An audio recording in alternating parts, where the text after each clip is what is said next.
রহমতুল্লাহ বরকাত। জি, আমাদের সিরাজি কিতাবের সবক চলতেছিল। পিতার হালতগুলো আমরা পড়েছি। আজকে আহওয়ালুল জাদ্দিস সহি এর হালত পড়ব। ওয়াল জাদ্দুস সহিহু কাল আবি ইল্লা ফি আরবাঈ মাসাইলা ওয়া সানাজকুরুহা ফি মাওয়াজিহা ইনশাআল্লাহু তাআলা। মুসান্নিফ রাহমাতুল্লাহি আলাইহি বলতেছেন যে জাদ্দে সহি কাল আবি, সে পিতার মতো। কখন? ইনদা আদামিহি, বাইনাস সতরে আছে। ইনদা আদামিহি, পিতা না থাকা অবস্থায়। পিতা যদি না থাকে সেই ক্ষেত্রে যে জাদ্দে সহি, যেটার সংজ্ঞা আমরা পড়েছি, মূল দাদা আর কি, তো সে পিতার মতোই আর কি, যদি পিতা না থাকে আর কি, পিতার না থাকা অবস্থায়।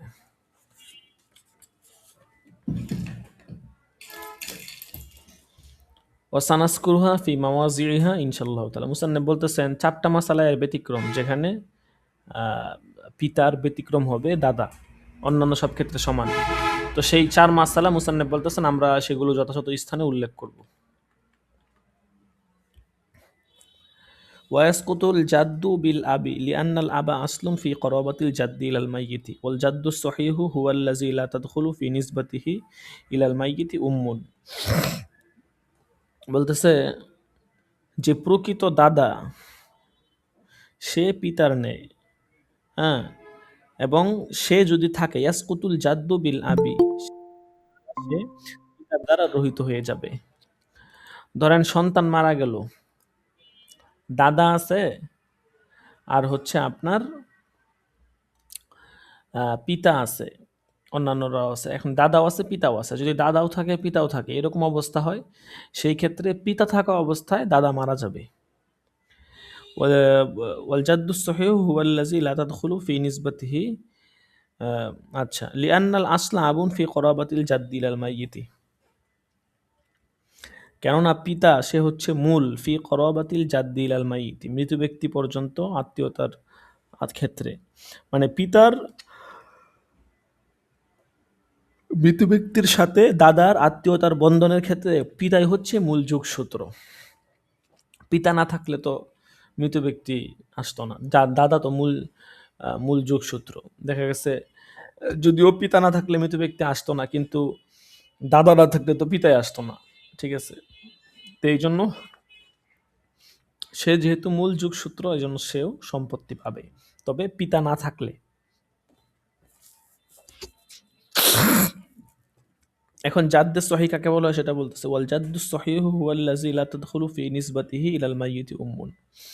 জাদ্দে সহি বা প্রকৃত দাদা ওই ব্যক্তিকে বলা হয় যে ব্যক্তির সঙ্গে মৃত ব্যক্তির সম্পর্ক স্থাপনে মাতার মধ্যস্থতা নেই। অর্থাৎ যেখানে কোনো ধরনের সরাসরি আর কি দাদা, মাথার কোনো মধ্যস্থতা নাই। যদি দাদার ক্ষেত্রে মাতার মধ্যস্থতা হয়ে তারপরে দাদার সম্পর্কে পৌঁছাতে হয়, সেক্ষেত্রে কিন্তু হবে না।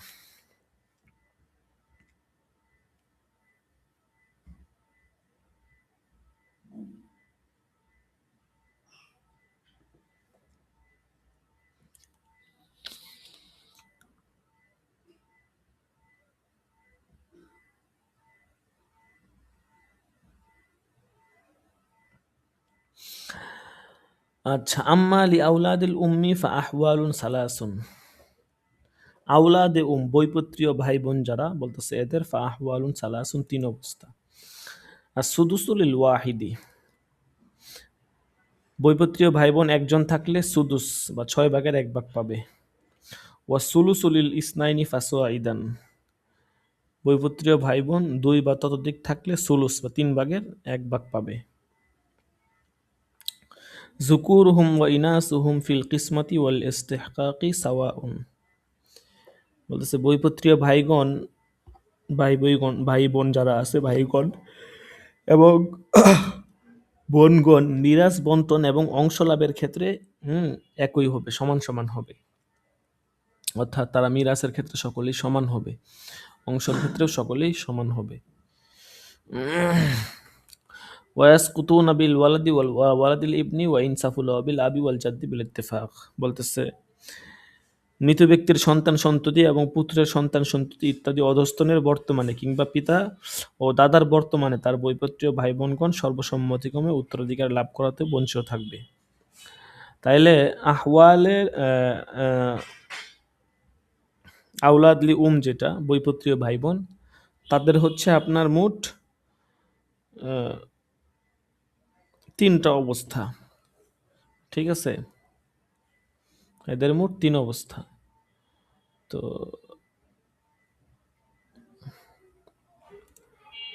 মাসালাটা করে দেখায় দেয়, তাইলে বুঝতে পারবেন।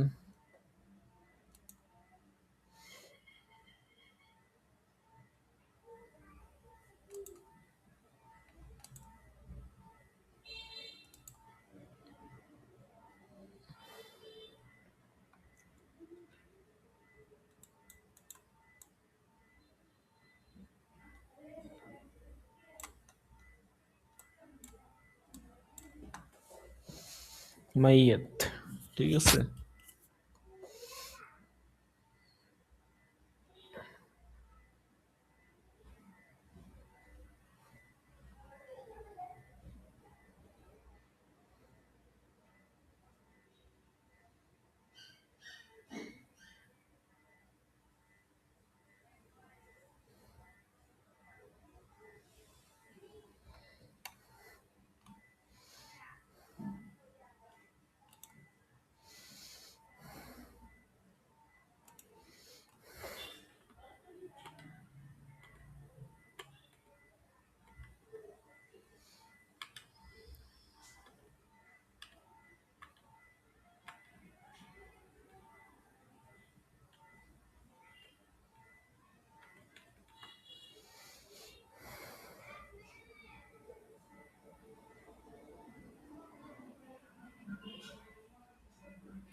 আচ্ছা,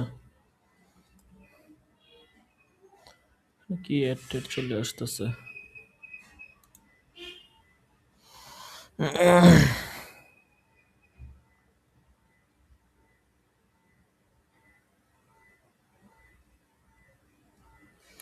ধরেন এই পাশে আছে আপনার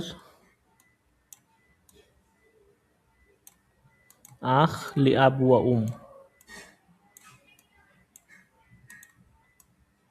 ঠিক আছে। তো আসলে লেখা যায় না, আখ লি আব ওয়া এই পাশে আছে।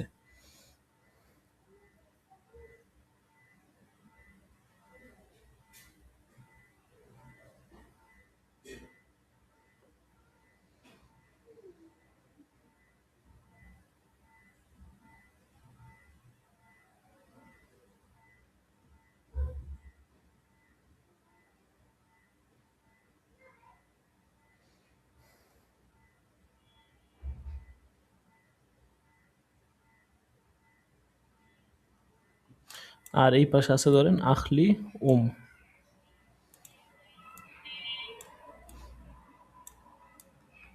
ঠিক আছে। যে কোনো একজন আখ বা আপনার আউলাদ হতে পারে, আউলাদুল হবে আর কি। ঠিক আছে, এখানে আপনার আখলি নির্দেশ না করে আউলাদলি দিয়ে দিবেন। আউলাদ লি ঠিক আছে, তাইলে এটা নির্দিষ্ট আছে। তাহলে এই ক্ষেত্রে আপনার মাসল হবে আপনার 6 দিয়ে।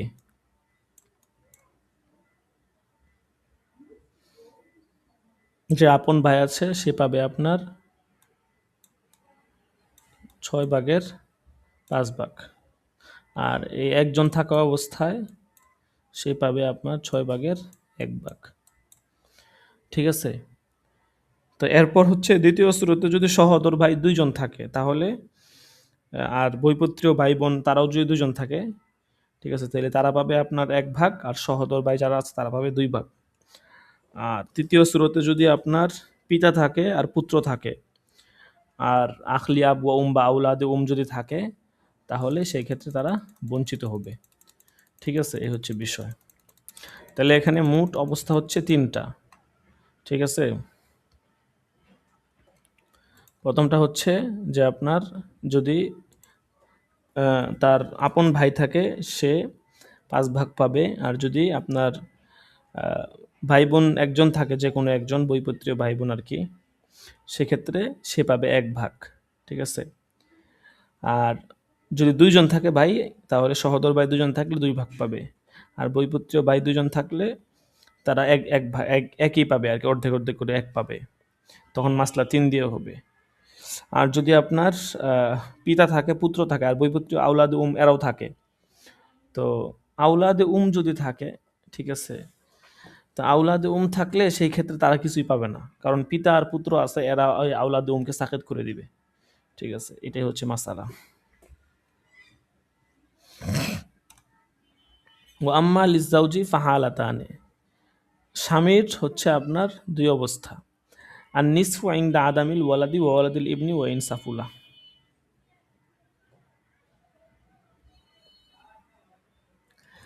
আর নিসফু ইনদা আদামিল ওয়ালাদি, মৃত ব্যক্তির সন্তান সন্ততি এবং যদি তার পুত্রের পুত্র বা সন্তান সন্ততি কেউ না থাকে, তাহলে নিসফ পাবে আর কি।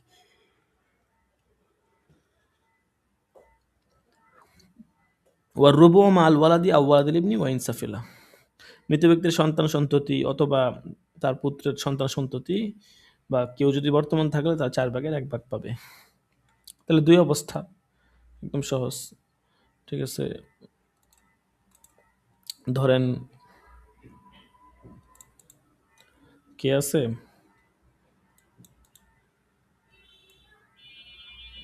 মাইয়াত। ঠিক আছে, মাইয়াত আছে। এখন ধরেন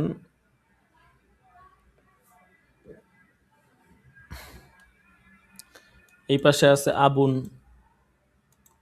আর এই পাশে আছে জাউজুন, স্ত্রী মারা গেছে, বুঝছেন? ঠিক আছে, মাসালা হবে 2 দিয়ে। আপ পাবে আপনার অর্ধেক, জাউজ পাবে অর্ধেক, শেষ, সম্পদ বন্টন হয়ে যাবে। যদি সন্তানাদি না থাকে তখন হচ্ছে কিন্তু এই মাসলা। ঠিক আছে, তখন জাউজার হচ্ছে এই হালত।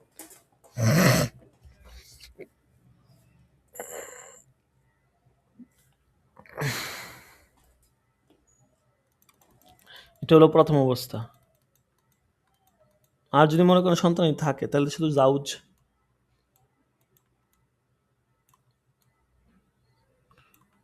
জাউজ, আর এই পাশে আসে ধরেন ইবিন।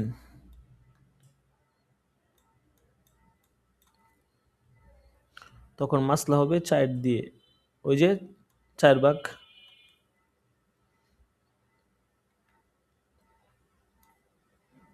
এই পাবে 3-এর,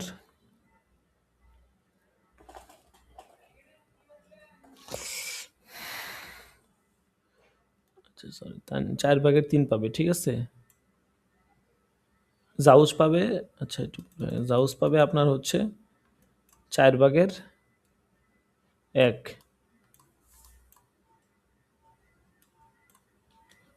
আর ইবিন পাবে 4 ভাগের 3। ওই যে আপনার বলছে 4 ভাগের 1 ভাগ। ঠিক আছে, আচ্ছা, তো যাই হোক, এ হচ্ছে বিষয়। দ্বিতীয় অবস্থা, তাহলে এই 2 অবস্থা, যে স্বামীর 2 অবস্থা, হয়তো পিতা থাকবে আর বৈপুত্রী ভাই বোন থাকবে। পিতা থাকলে ইসরত, আর বৈপুত্রী ভাই বোন থাকলে, যদি পিতা থাকে আর স্বামী থাকে, পিতা থাকলে পিতা 1 ভাগ পাবে, স্বামী থাকলে স্বামী অর্ধেক অর্ধেক করে পাবে। আর যদি আহ, আপনার স্বামী থাকে আর পুত্র থাকে, সেই ক্ষেত্রে পুত্র 3 ভাগ পাবে আর স্বামী পাবে আপনার 1 ভাগ। ঠিক আছে,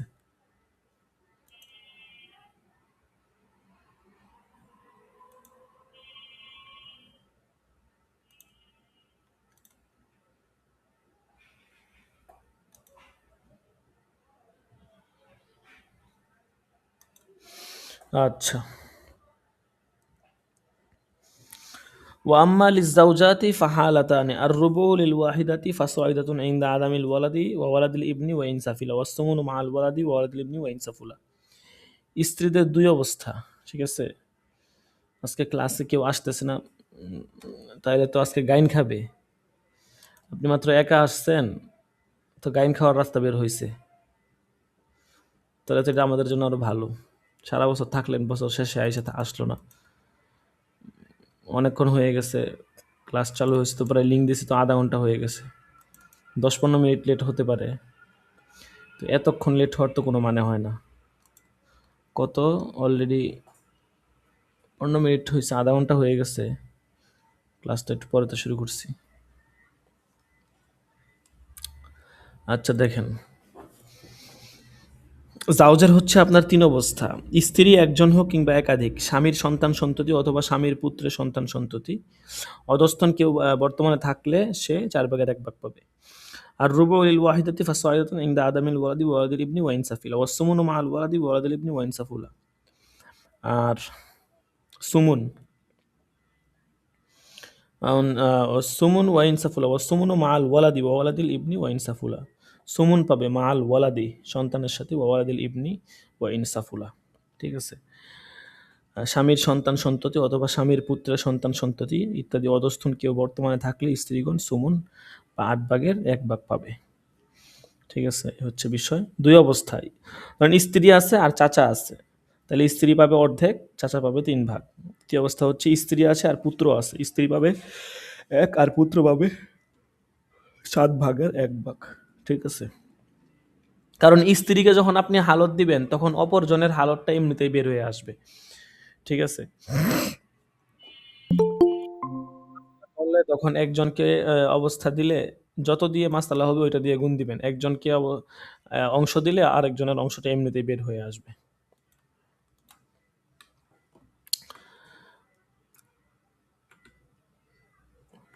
আচ্ছা,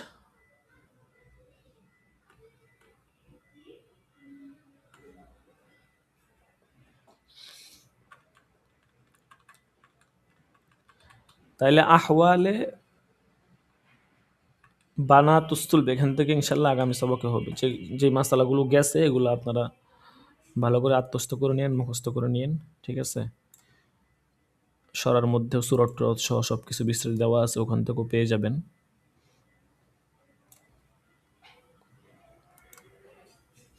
ফতোয়া উসমানিটা বের করেন একজন, ফতোয়া উসমানিটা পড়তে শুরু করেন।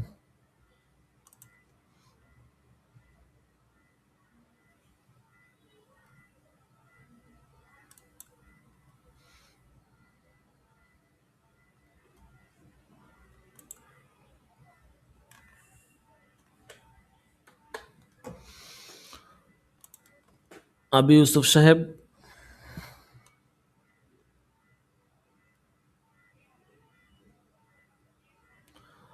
আবি ইউসুফ সাহেব আপনি কি শুনছেন? আবি ইউসুফ, ওস্তাদ জি, আমি তো ওই যে মেহমান বাড়িতে আসছি, মানে মাদ্রাসা থেকে ছুটিতে আসছি। মানে এখানে পড়ার মতো কোনো ইয়া নাই আরকি, পরিবেশ নাই আরকি। হ্যাঁ, পড়ার মতো পরিবেশ নাই মানে পড়েন, সমস্যা কি? আপনি কিতাব পড়লে পড়তে, পরিবেশ বলতে আপনি তারপরে যেখানে হুজুর থাকেন পড়তে তো পারেন। নিজের বাসায় থাকলে হয়তো তো মেহমান বাড়ি সবাই ঘুমাবে। আপনি কি একাকী রুমে না? জি না, আরো লোক আছে। আর সাকিব হাসান সাহেব, আপনি কি এখনো আপনি কিতাব খুলেন আপনার?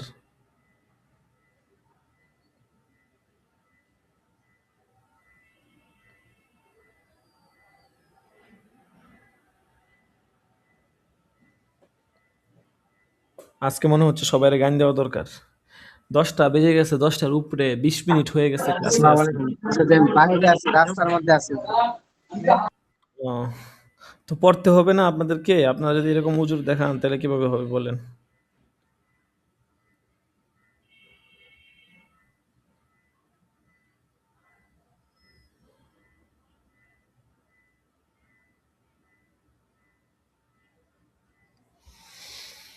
আল্লাহু আকবার।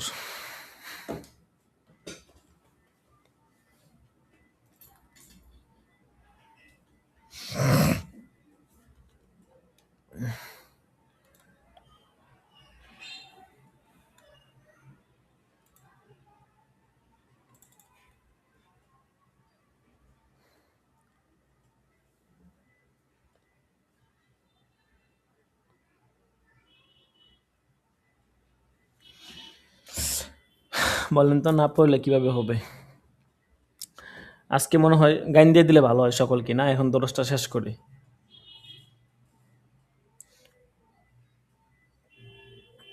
এখনো অনেকে আসতেছে না। 10টা 2 বেজে গেছে অলরেডি, 20-25 আধা ঘন্টার উপরে হয়ে গেছে।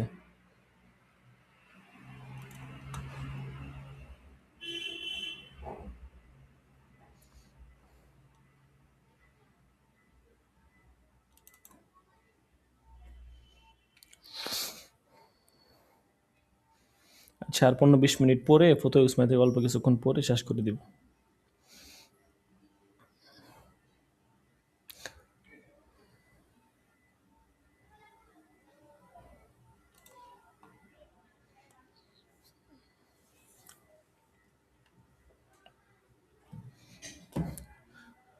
বিসমিল্লাহির রহমানির রহিম।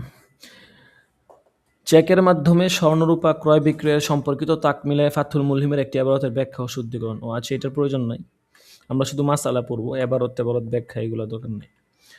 আচ্ছা, জুয়েলারি ব্যবসা এবং স্বর্ণ বেচা কেনা সংক্রান্ত গুরুত্বপূর্ণ কিছু প্রশ্ন উত্তর। আচ্ছা, কিছু প্রশ্ন করছে দেখেন। 1 নাম্বার প্রশ্ন হচ্ছে, ব্যবসায়ী জায়েদ মদিনা মুনাওয়ারা গেল, জেদ্দার জুয়েলারি কারখানায় অলংকার তৈরি করতে চাইল। ফলে 100 গ্রাম 1000 গ্রাম ওজনের সোনার বার ক্রয়ের প্রয়োজন দেখা দেয়। সে ব্যাংকে যোগাযোগ করে। যোগাযোগ হয় স্বর্ণ ব্যবসায়ী বকরের সাথে। তারা জানায় এর 1 কিলোগ্রাম স্বর্ণের মূল্য 42,000 রিয়ালের সমপরিমাণ। সুতরাং জায়েদ বকরকে বলল উল্লেখিত মূল্য নির্দিষ্ট পরিমাণ স্বর্ণ বুকিং দেওয়ার জন্য। তারপর কম্পিউটারের মাধ্যমে মূল্য পাঠিয়ে দিবে। অতএব বিক্রেতা যখন মূল্য পেয়ে যাবে তখন কারখানাকে স্বর্ণ হস্তান্তর করবে। দ্বিতীয় লেনদেন মুআমালা, যাকে আশিরা আলা সা'র আল মাফতুহ উন্মুক্ত মূল্যে কেনাবেচা বলা হয়। এর রূপরেখা এমন যে জায়েদ স্বর্ণ কিনতে চাইলেও সে আশা করছিল 1 কিলোগ্রাম স্বর্ণের মূল্য হবে 42,000 রিয়ালের সমপরিমাণ। কিন্তু হঠাৎ সে দেখতে পেল স্বর্ণের দাম বেড়ে 44,000 রিয়াল হয়ে গেছে। এমত অবস্থায় সে আশা করছে অল্প দিনের মধ্যে স্বর্ণের দরপতন হবে, কিন্তু তার এই মুহূর্তে স্বর্ণ প্রয়োজন। সুতরাং সে বকরের সাথে ঐক্যমত হয় এই শর্তে যে তার নিকট থেকে স্বর্ণ ক্রয় করবে এবং এর মূল্য পাঠিয়ে দিবে, যার পরিমাণ 42,000 রিয়াল, বাজার মূল্য খোলা থাকার শর্তে। যখন কিছুদিন পর দরপতন হলো তখন মূল্য বা শেয়ার বন্ধ হয়ে গেল। এখানে দুটি সম্ভাবনা রয়েছে। প্রথম, মূল্য আরও বেড়ে যাওয়া, ধরুন 45,000 রিয়ালে পৌঁছে গেছে। এমত অবস্থায় বিক্রেতা চায় মূল্য বৃদ্ধি হওয়া, সেই ক্রেতাকে মূল্য পরিশোধে বাধ্য করে। আর তা এমন এখতিয়ার দেওয়ার অবস্থায় যে হয়তো মূল্য স্বাভাবিক অবস্থায় ফিরে আসবে অথবা দরপতন ঘটবে। আর এভাবে চলতে থাকে।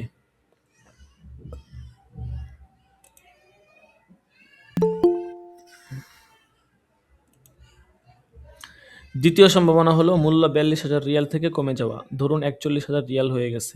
তখন ক্রেতা বিক্রেতার নিকট চাইবে মূল্য বন্ধ করতে, তখন বিক্রেতা বন্ধ করে দিবে এবং তাকে অবশিষ্ট পরিমাণ সুদ করবে।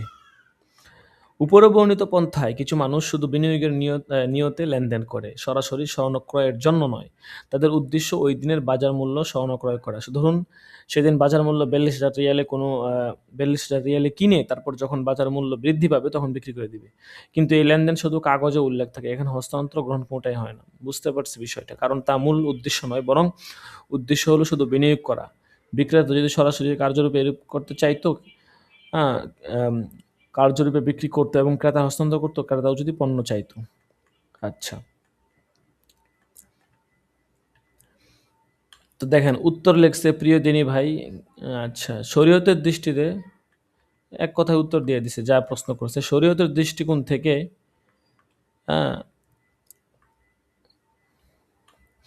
স্বর্ণ ক্রয়ের এমন পদ্ধতি আচ্ছা, এটা পদ্ধতি দিচ্ছে প্রশ্ন বলে উত্তর প্রদান এমন কোন নিরাপদ কারণ জেদ্দার স্বর্ণ ব্যবসায়ীর সাথে যোগাযোগ করা, স্বর্ণের পরিমাণ বুকিং দেওয়ার জন্য বলা এমনটি দর কষাকষি বই কিছুই নয়।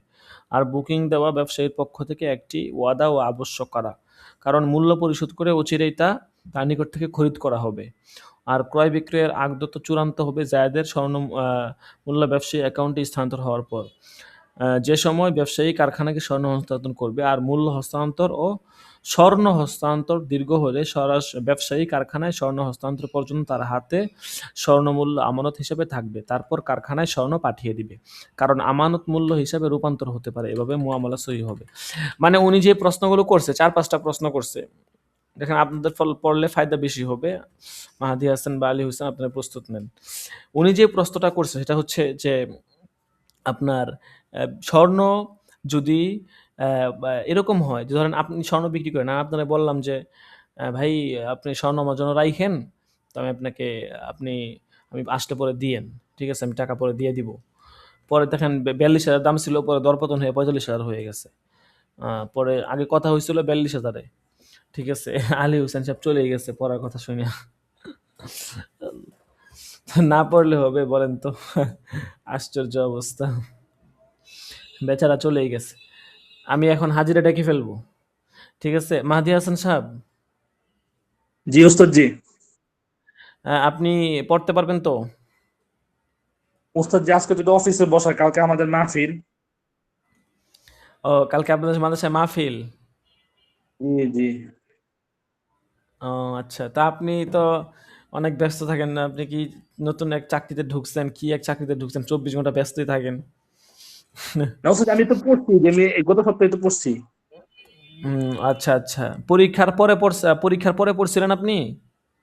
জি জি জি, কদিন এই যে গত সপ্তাহ মঙ্গলবার না ইয়াতে পড়ছিলাম। গত সপ্তাহে পড়ছেন? ও আচ্ছা, যাই হোক। শুরু তো যেটা থেকেই পড়ছিলাম আর কি, বলতেছিলাম, আপনি বলছিলেন। হ্যাঁ হ্যাঁ, পরীক্ষার পরে পড়ছিলেন কিনা, আচ্ছা যাই হোক। জি জি জি, পরীক্ষা, পরীক্ষার পরে। আচ্ছা ঠিক আছে, পড়লে তো পড়ছেনই।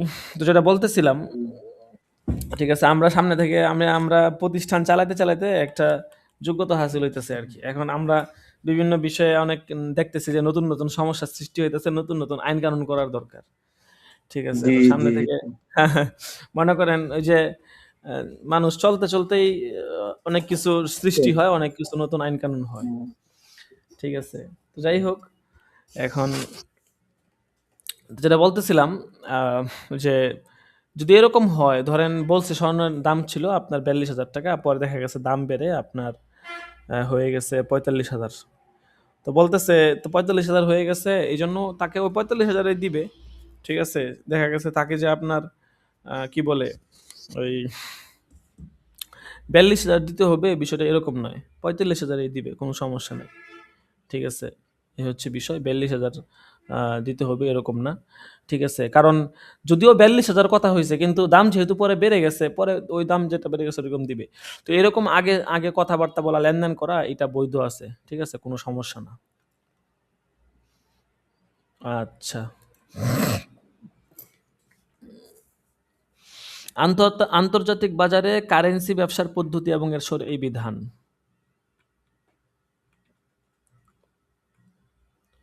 এখানে একটা বিস্তারিত প্রবন্ধ বলছে আর কি, ঠিক আছে। এখানে যেই সিস্টেমটা বলছে ওই সিস্টেম জায়েজ নাই। মানে এটা আসলে ওই যে আপনার যেটাকে আপনার ক্রিপ্টোকারেন্সি টাইপ বলা হয় আর কি, ঠিক আছে। একটা জিনিস কেনার পরে এটাকে আপনার, যেমন এখানে দেখেন, এখানে বলছে উদাহরণস্বরূপ যদি 16,700 মূল্যে খরিদ হয়ে থাকে, তাহলে এখন উদাহরণস্বরূপ 16,700 মূল্যে, তাহলে এখন তা 16,710 টাকা মূল্যে বিক্রি করে ফেলি। আর এই বিক্রয় চুক্তি লিখিত চুক্তির ভিত্তিতে হবে। এখন যে দশমাংশ আমাদের লাভ হলো তার মূল্য হলো $125। আর এভাবে যে তারা 1 পাউন্ডের মূল্য নির্ধারণ করছে $12.50। এমনিভাবে 10 পাউন্ডে হবে এত ডলারের। আমাদের লোকসান বহন করতে হয়। হস্তগত করার যে পদ্ধতি আমি হাওলা হিসেবে পেশ করেছি তা আপনার লিখিত কিতাব থেকে চয়ন করেছি। আচ্ছা আচ্ছা, বলতেছে জায়েজ নাই, কারণ বলতেছে আমার জানা মতে এহেন কারবারের মধ্যে যখন কোনো লট খরিদ করা হয়, তখন ক্রেতাকে পৃথকভাবে নির্দিষ্ট করে কোনো কিছু অর্পণ করা হয় না, বরং তার অ্যাকাউন্টে লিখে দেওয়া হয়। তারপর যখন ক্রেতা একে অন্য কারো নিকট বিক্রি করে, যদি তাতে লাভ হয় তাহলে শুধু লাভ ফেরত দেওয়া হয়, আর যদি লোকসান হয় তাহলে শুধু লোকসান চাওয়া হয়। সার কথা হলো, খরিদকৃত পুরো লট হস্তান্তর সুরতে দেওয়া হয় না, বরং শুধু কাগজে বা লিখিতভাবে তার অ্যাকাউন্টে হস্তান্তর করা হয়, এবং পরিশেষে লাভ ও লোকসানের পার্থক্য বরাবর করে নেওয়া হয়, যা এক প্রকার জুয়া। আচ্ছা, একথা প্রকাশ থাকে যে কারেন্সি বিধানগত কবজার জন্য এতটুকু যথেষ্ট নয় যে কারেন্সির মূল্য বাড়া বা কমার লোকসানের সাথে সম্পর্কিত খরিদ জিম্মায় বর্তাবে, বরং কবজার জন্য এই কাজটি অতীব জরুরি যে খরিদকৃত কারেন্সিকে খরিদ বহির্ভূত কারেন্সি হতে একেবারে আলাদা করে ফেলবে এবং ক্রেতা নিজে কবজা করবে অথবা তার কোনো উকিল তার পক্ষ থেকে তা এমনভাবে আপন তহবিলে নিয়ে নিবে যে উক্ত নির্ধারিত কারেন্সি যদি পড়ে যায় বা চুরি হয়ে যায় তাহলে ক্ষতি খরিদ্দারের দায়িত্বে বোঝা যাবে। প্রকাশ থাকে যে উল্লেখিত পদ্ধতি ব্যবসায় না কারেন্সি পৃথক হয় না খরিদ্দারের কোনো প্রতিনিধিত্ব বিলে হস্তান্তর হয়। আচ্ছা, তার মানে এই সিস্টেমে আপনার ব্যবসা করা জায়েজ নাই, ঠিক আছে? যদি এই সিস্টেমে ব্যবসা করে, আমরা এই কারেন্সির অধ্যায়গুলো এটা আমরা ইয়াতে পড়ছিলাম, বহুসি কাজায়ের মধ্যে গেছে, সেখানে আমরা কিছুটা পড়ছি। এখন এখানে ওই যে কারেন্সি নোটের এই বিধান সম্পর্কে হজরতওয়ালার অভিমত, ঠিক আছে? এই অধ্যায়টা আপনার বহুসি কাজায়ের ভিতরে আছে, এই জাতীয় প্রশ্ন, ঠিক আছে? আমরা এগুলো পড়বো না, এগুলো একটু স্কিপ করে চলে যাব, দেখি নতুন সামনে কি অধ্যায় আছে। এই যে বিভিন্ন এগুলো আমরা বহুসি কাজায়ের মধ্যে পড়ছি, বিভিন্ন মাল, দস্তাবেজ, সনদ, বন্ড, ঠিক আছে? এখানে যেগুলো নতুন আছে এগুলো পড়বো, সবগুলো তো আসলে পড়ে শেষ করা যাবে না।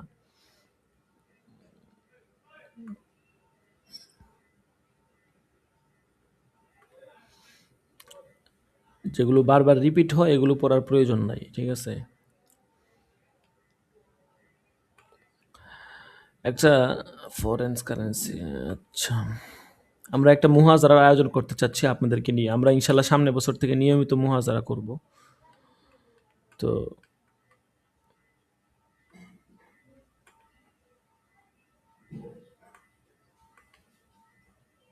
আচ্ছা, এখান থেকে থাকুক।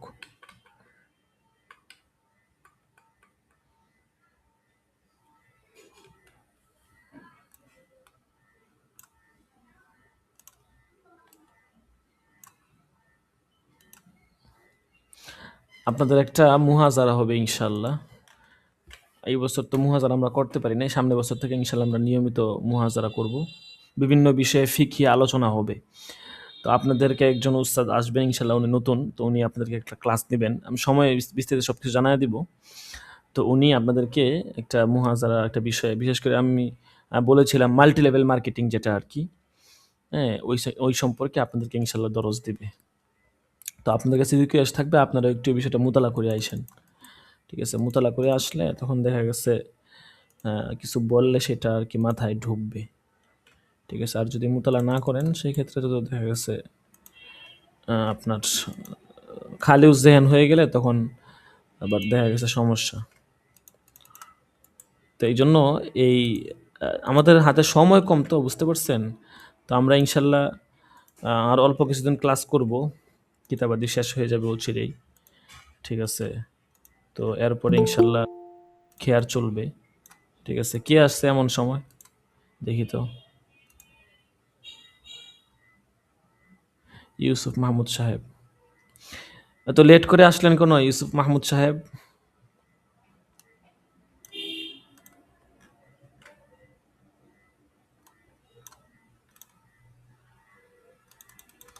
ইউসুফ মাহমুদ,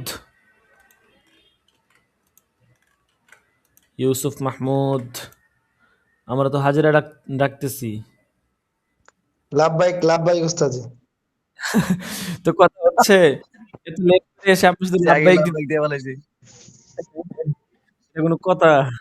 আমরা তো প্রায় 9:30টার দিকে আমরা মানে লাইনে আসছি, এখন তো প্রায় 1.5 ঘন্টা হয়ে গেছে।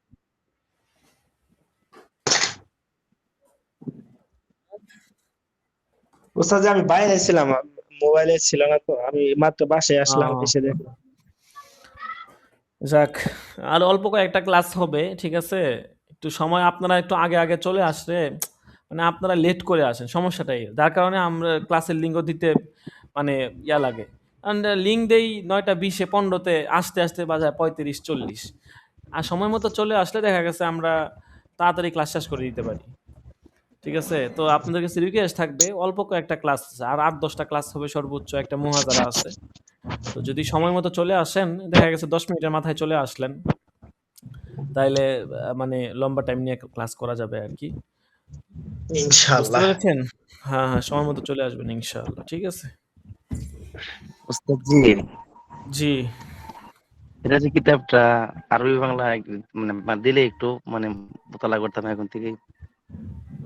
ওইটা আপনি কি আমাদের কাছ থেকে কিতাব নিয়েছিলেন?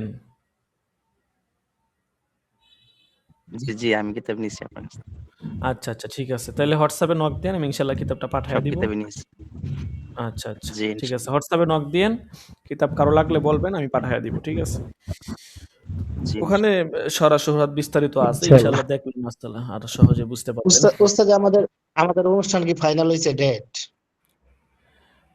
না না, অনুষ্ঠান বেফাগের তারিখটা বেফাগের পরীক্ষার পর হবে আর কি, যথাসম্ভব। বেফাগের মনে করেন আজকে যদি বেফাগ পরীক্ষা শেষ হয়, তো আমাদের হয়তো বেফাগ পরীক্ষার পরবর্তী বৃহস্পতিবার দিন হবে আর কি, মানে বেফাগ পরীক্ষা যেই দিন শেষ হবে এর পরের বৃহস্পতিবারে আর কি। বেফা এটা পরীক্ষা তো মোটামুটি, উস্তাদি জানুয়ারি 21 তারিখে। হ্যাঁ 21 তারিখে যদি শেষ হয়, 21 তারিখে তো বেফাগ পরীক্ষা শুরু আর কি। জি জি।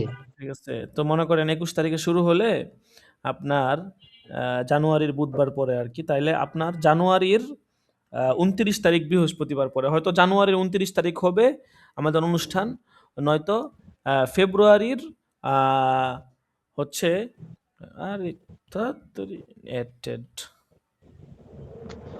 উস্তাদ 12 তারিখে কিন্তু ফেব্রুয়ারি 12 তারিখে কিন্তু নির্বাচন দিচ্ছে। নির্বাচন, জানি না না 12 তারিখ না, মানে হয়তো জানুয়ারির 29 তারিখ হবে, নয়তো ফেব্রুয়ারির 5 তারিখ। 5 তারিখ দিলে উস্তাদ বেশি দেরি হয়ে যায়।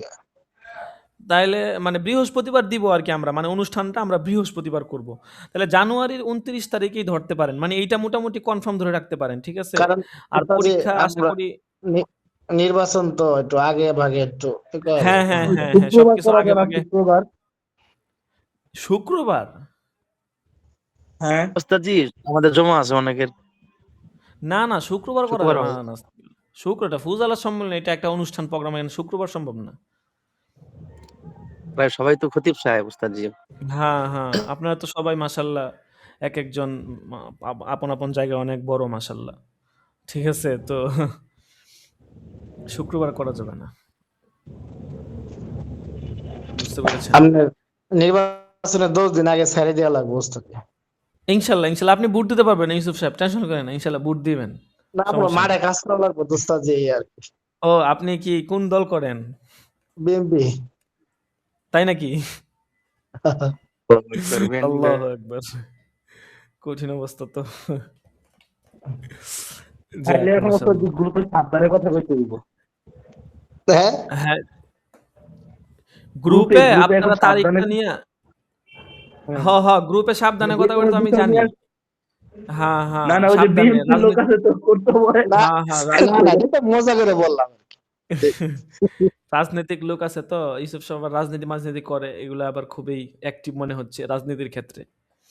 হুম, যাই হোক, চান্দা মান্দা না দিলে আবার কবে থেকে নিয়ে যায় কি জানে। জি। না, ওই যে কাছের লোক থাকা ভালো রাজনীতিতে। হ্যাঁ ঠিক আছে, মাঝে মধ্যে দরকার হলে আমাদের যদি মাঝে থেকে ডাক টাক দেই, দরকার হলে আইসেন, ঠিক আছে, একটু পাওয়ার টাওয়ার দেখা দিয়ে যায়। বাবর সাহেবের লোক তো, বাবরের লোক, লোকটা যখন হ্যাঁ বাবরের লোক, হ্যাঁ, হুম হুম সমস্যা নেই। স্বরাষ্ট্র মন্ত্রণালয়ে ঢুকলে কোনো কাজ লাগলে হুজুর বললেন, সমস্যা নেই। হুম, আচ্ছা আচ্ছা, যাক। বাবর সাহেব যদি স্বরাষ্ট্র মন্ত্রণালয়ে আবার পা, তাইলে একটা আশা থাকবে আর কি। আহ, আপনাদের কি বংশ যারা আছে এরা কি বিএমপি করে নাকি? না আমাদের ধর্মমন্ত্রী ছিল, আমরা মানে আমার এলাকা আওয়ামী লীগ, কিন্তু আমরা কিছু সংখ্যক লোক বিএনপি। ও, মূলত এলাকা হুজুর আওয়ামী লীগের, বিগত ধর্মমন্ত্রী ছিল আমাদের এলাকার। ও, আচ্ছা। চলাফেরা তো ফেব্রুয়ারিতে হুজুর না ঢুকায়, ফেব্রুয়ারি আগে দিলে একটু ভালো হইতো আর কি। না না, জানুয়ারির, আচ্ছা বেফাক পরীক্ষা যদি 21 তারিখে শুরু হয়, তাহলে বেফাক পরীক্ষা তো মনে করেন 28 তারিখের মধ্যে শেষ হয়ে যাবে, ঠিক না? জি জি। আর শুনলাম বেফাক পরীক্ষা নাকি আপনার জানুয়ারির মানে 21 তারিখে মানে আগেও দিতে পারে, এরকমও শুনছি আর কি, সঠিক জানি না। শুনছি আর কি। যে উস্তাদ যে আগায় দিতে পারে এরকমও শুনতেছি। হ্যাঁ, হ্যাঁ, এইটা আমি শুনছি যে নির্বাচন বা ইত্যাদি বিভিন্ন কারণে বেফাক পরীক্ষা জানুয়ারির আরো মানে মাঝামাঝি সময়ে চলে আসতে পারে। এটা শুনছি আরকি, মানে যদি 13 মতো 13 আরকি। 13 তারিখ এরকম শুনেছিলাম, 13 তারিখ হতে হ্যাঁ, পারে। হ্যাঁ, হ্যাঁ, এটা হইতেও পারে। এরকম হলে আমাদের জন্য আরো ভালো। মোট কথা আমাদের হাতে সময় অনেক কম। মানে আমরা ডিসেম্বরের শেষ তারিখ থেকে আমরা ডিসেম্বরের ২৮-২৯ তারিখ থেকে আমরা পরীক্ষা শুরু করে দিব। আর এই অনেক কাজ আছে, তো এগুলা মনে করেন আপনার একটু সময় লাগবে, বা আপনাদের দেখা গেছে আপনার উস্তাদজি, পরীক্ষার পরে আমাদের হাতে। জি বলেন। মানে আমাদের পরীক্ষাটা অনুষ্ঠানের আগে হবে। হ্যাঁ, অবশ্যই। আপনার সনদ আপনার তাহলে কিসের উপর ভিত্তি করে দিব? ঠিক আছে ওস্তাদজি, ধন্যবাদ। বুঝতে পারছেন? কারণ আপনার যে রেজাল্টটা আসবে, রেজাল্টের উপর ভিত্তি করে তো সনদটা, মার্কশিটটা আসবে, ঠিক না? জি মার্কশিট উস্তাদ। আমাদেরকে মানে সার্টিফিকেট আপনারা সহ দিয়ে দিবেন ওস্তাদজি, সার্টিফিকেট। হ্যাঁ, হ্যাঁ, হ্যাঁ, একসাথেই আপনাদেরকে অনুষ্ঠানে দিয়ে দেওয়া হবে সনদ, মার্কশিট। শুকরিয়া। এইজন্য তো সময় লাগবে। এখন মনে করেন নরমালি দেখা গেছে পরীক্ষার পরে আপনার খাতা দেখতেই তো দেখা গেছে মিনিমাম ৪ থেকে ৫ দিন, ১ সপ্তাহ সময় লাগে। তারপরে খাতাগুলো পাঠানো, তারপরে নম্বর বের করে এগুলো মার্কশিট এগুলোর অর্ডার দেওয়া ইত্যাদি, একটা ইত্যাদি। সময়ের দরকার আছে। একটা লম্বা টাইমের দরকার আছে কিন্তু। মিনিমাম ধরেন আমাদের হাতে না হইলেও সর্বনিম্ন ২০ দিন, মানে সর্বনিম্ন পরীক্ষার পর থেকে সর্বনিম্ন ২০ দিন আমাদের হাতে সময় রাখা দরকার আপনাদের খাতা আসার পরে। এখন আমরা চেষ্টা করব জানুয়ারির ৭, ৮ বা ৯ তারিখের মধ্যেই যেন পরীক্ষা শেষ হয়ে যায়। চেষ্টা করব ৮ তারিখের ভিতরেই। ঠিক আছে? এইজন্য ক্লাস মিস দেওয়া যাবে না। কাজ শেষ করে দিতে হবে। ঠিক আছে? আমরা তো নিয়ত করছি ১০০ ক্লাস করব। আমরা গত বছরও ১০০ ক্লাস আলহামদুলিল্লাহ করেছি। তো যদি ১০০ ক্লাস না যায় তাহলে এটা আমাদের জন্য একটা দুঃখের বিষয়। যেভাবে হোক টেনে টুনে আমরা ১০০ ক্লাস পর্যন্ত যাবো। আমরা গত বছর রিল্যাক্সে ১০০ ক্লাস করছি। কারণ গত বছর আমরা অনেক সময় পেয়েছিলাম। ঠিক আছে? কিন্তু এই বছরটা অনেক দ্রুত শেষ হয়ে গেছে। দেখতে, দেখতেই বছরটা শেষ হয়ে গেল। মানে আসলে কি কিয়ামতের আলামত বলব না কি বলব বুঝতে পারতেছি না। জি উস্তাদ, জি এরকম।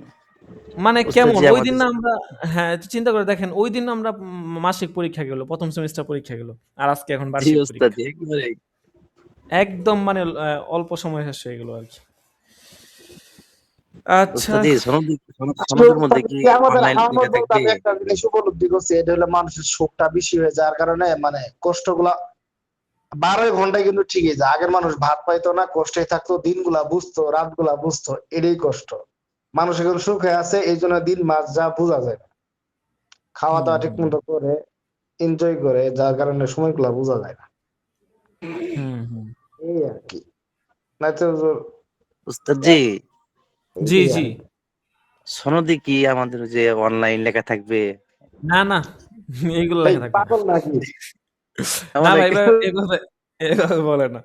ঠিক আছে? সনদে এরকম কিছু লেখা থাকবে না। সনদ একদম সনদের মতোই হবে। ঠিক আছে? না না, আমি তো সেখানে এই যে, মজা ফ্রেন্ড সার্কেল না, এটা মজা করতেছি, বছর শেষ। আচ্ছা, আচ্ছা। হ্যাঁ।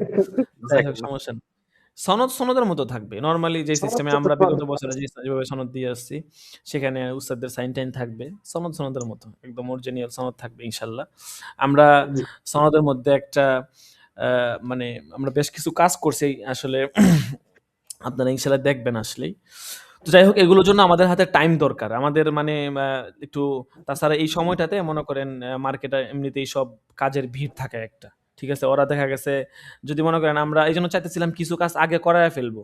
এখন আপনারা অনুষ্ঠান ফিটা দিয়ে দিলে আমাদের জন্য ভালো হইতো। আমি কিছু কাজ মানে করায়া ফেলতাম। চাবির রিং, ধরেন ১০০ চাবির রিং বা ২০০ কলম অর্ডার দিলে দেখা গেছে ৳৪-৫,০০০ টাকার দরকার। তো কিছু কাজ যদি আগে করায়া ফেলতে পারতাম তো এটা ভালো হইতো আরকি। দেখা গেছে তখন চাপ থাকতো না। তো দেখি ইনশাআল্লাহ এই মাসের মধ্যে কিছু কাজ করিয়ে নিব। এটা আশা করি আপনারা একটু এই বিষয়টাতে নজর দিলে আমরা ইনশাআল্লাহ কিছু কাজ এই মাসের মধ্যে করে ফেলবো আরকি। আচ্ছা, ঠিক আছে ইনশাআল্লাহ। আর আপনাদের সাথে একটা শেষ দিন একটা কিছু বিষয় একটু গুরুত্বপূর্ণ আলোচনা হবে। আ প্রাতিষ্ঠানিক কিছু বিষয় থাকে এখতিয়ারি, কিছু গায়রে এখতিয়ারি। তো এখতিয়ারি বিষয়গুলোতে আপনারা একটু মতামত দিবেন। সকলের কাছ থেকে আমরা একটা মতামত নিব যে কিভাবে হলে এই বিষয়গুলো ভালো হয়। হ্যাঁ? তো যেহেতু আপনারা চলে যাবেন ইনশাআল্লাহ, আপনাদের পরে প্রতিষ্ঠান তো ইনশাআল্লাহ থাকবে কিয়ামত পর্যন্ত, আল্লাহ তাআলা আ চালায়া নিবে ইনশাআল্লাহ। তো আপনারা একটা পরামর্শ দিয়া গেলে এটা ইনশাআল্লাহ আমরা পরবর্তীতে কার্যকর করার চেষ্টা করব। বিগত ব্যাচের শিক্ষার্থীরা একটা পরামর্শ দিছে, আমরা এটা এই ব্যাচে কার্যকর করার চেষ্টা করছি। তো আপনারা যদি কোনো বিষয়ে আপনাদের সুচিন্তিত পরামর্শ মতামত দেন, আমরা ইনশাআল্লাহ পরবর্তীতে সেভাবে করার চেষ্টা করব। আচ্ছা ঠিক আছে, শেষ করে দেই। দরসটা অনেক আগে শেষ করে দিতাম। কিন্তু কথা হচ্ছে যে তারপরে অনেকগুলো বিষয় বললাম। আপনারা ইনশাআল্লাহ আগামীকালকেও দরস হবে। আগামীকালকেও দরস হবে। সিরাজি কিতাব ইনশাআল্লাহ আমরা আগামীকাল শুধু সিরাজি পড়ব। সিরাজি আগামীকাল অনেক টাইম নিয়ে পড়া হবে এবং ইনশাআল্লাহ প্রায় ৮-১০ পৃষ্ঠা আগামীকাল সূরাতে মাসলা সহ আপনাদেরকে সিরাজি পড়ায় দেওয়া হবে। সকলেই একটু খাতা কলম নিয়ে বসবেন। প্রয়োজনে কোথাও না বুঝলে আমাকে জিজ্ঞাসা করবেন। তো আগামীকাল শুধু সিরাজি পড়ানো হবে। আর সিরাজের একটা শীট আছে, ওইটাও ইনশাআল্লাহ আপনাদেরকে দিয়ে দিব। আচ্ছা ঠিক আছে, হাজিরা আমি নিয়ে নিছি। ঠিক আছে, হাজিরা। কালকেও হ্যাঁ বলেন। কালকেও হবে দরস? হ্যাঁ হ্যাঁ, কালকেও দরস হবে। আমাদের মোট দরস হবে কয়টা? ১০০। তাহলে তো আর মোট ৯ দিন দরস হবে মনে হচ্ছে। কালকে হয়ে গেলে কালকে ৯০ নাম্বার, আর জি, ১০টা তাহলে হবে। 10টা হবে। কালকে হ্যাঁ সহ হ্যাঁ 11টা হবে আর কি। হ্যাঁ হ্যাঁ হ্যাঁ। আমাদের হাতে সময় কম, বুঝতে পারছেন? আপনাদের যাদের সামর্থ্য আছে তাদেরকে বলবো আপনারা একটু অনুষ্ঠান ফিটা পরিশোধ করে দেন। তাহলে আমরা এই মাসের মধ্যেই কিছু কাজ করিয়ে ফেলবো। ঠিক আছে? সময় একদম কম। মানে দেখা গেছে বিগত ব্যাচের যারা আছে এদেরকে ফোন দিতেছি। ঠিক আছে? দেখি এদের সাথেও কথা বলতেছি, দেখি কি হয়। তো ইনশাল্লাহ আপনারা একটু সতর্ক থাকেন, আর ইনশাল্লাহ আগামীকালকে সবক হবে, সকলে চলে আসবো সময় মতো। আচ্ছা ঠিক হাজিরা আছে। সাথে বললেন নিয়ে নিছেন, কিভাবে নিলেন? আমাদের তো ডাকলেন না। হাজিরা তো নিয়ে নিছি, আপনি তো পরে আসছেন। জি, একটু বাইরে ছিলাম তো ওস্তাদ জি। উস্তাদ জি, দাখিলাতে আর আবু ইউসুফ দিছেন কিনা? দিয়ে দেন, হাজিরা দিয়ে দেওয়া হয়েছে, হাজিরা দিয়ে দেওয়া হয়েছে। আমরা তো হাজিরা সবভাবে দিতে পারি, আমার সমস্যা নেই। জি ওস্তাদ জি, আমারটা একটু দিয়ে দিয়েন, 21 নম্বর আব্দুর রহমান সিরাজি। আচ্ছা আচ্ছা ঠিক আছে, সমস্যা নাই, ঠিক আছে ইনশাল্লাহ দিয়ে দিব না। আপনি তো দরজ শেষ মাত্র 5 মিনিট হাজিরা পাওয়ার তো হকদার হন না। না ওস্তাদ জি, আর আগে একবার ঢুকছিলাম, পরে বাইরে হয়ে গেছিলাম। আচ্ছা প্রাথমিক আচ্ছা কোর্সে ঢুকছে। আচ্ছা আচ্ছা ঠিক আছে, সকলে ভালো থাকবেন, সুস্থ থাকবেন, আগামীকাল বছর সবক হবে। বছর শেষ তো, এই জন্য আর কি ভয় লাগে যায় একটা হাজিরা মিস হয়ে গেলে তো আবার ঝামেলাই লেগা। না, আপনারা যারা 3 জন লাইনে আসছেন চেষ্টা করেন যে কোনোভাবে মিস না হয়, ঠিক আছে? জি উস্তাদ জি, আমার তো মিস নাই। জি ইনশাআল্লাহ উস্তাদ জি, চেষ্টা করবো। কিন্তু আবু ইউসুফ যদিও দাখিলাতে আর আপনাদেরও উস্তাদ কিছু জি। ত্রুটি পাওয়া যাচ্ছে, ঠিক আছে? তারপরেও চেষ্টা করেন যেন মিস না হয় আর কি। আচ্ছা ঠিক আছে, সকলে ভালো থাকবেন, সুস্থ থাকবেন, ইনশাআল্লাহ আগামীকাল সবক হবে, সকলে চলে আসবে। জাযাকুমুল্লাহ। আসসালামু আলাইকুম ওয়া রাহমাতুল্লাহ। ওয়ালাইকুম আসসালাম। ওয়ালাইকুম আসসালাম ওয়া রাহমাতুল্লাহ। পুরস্কার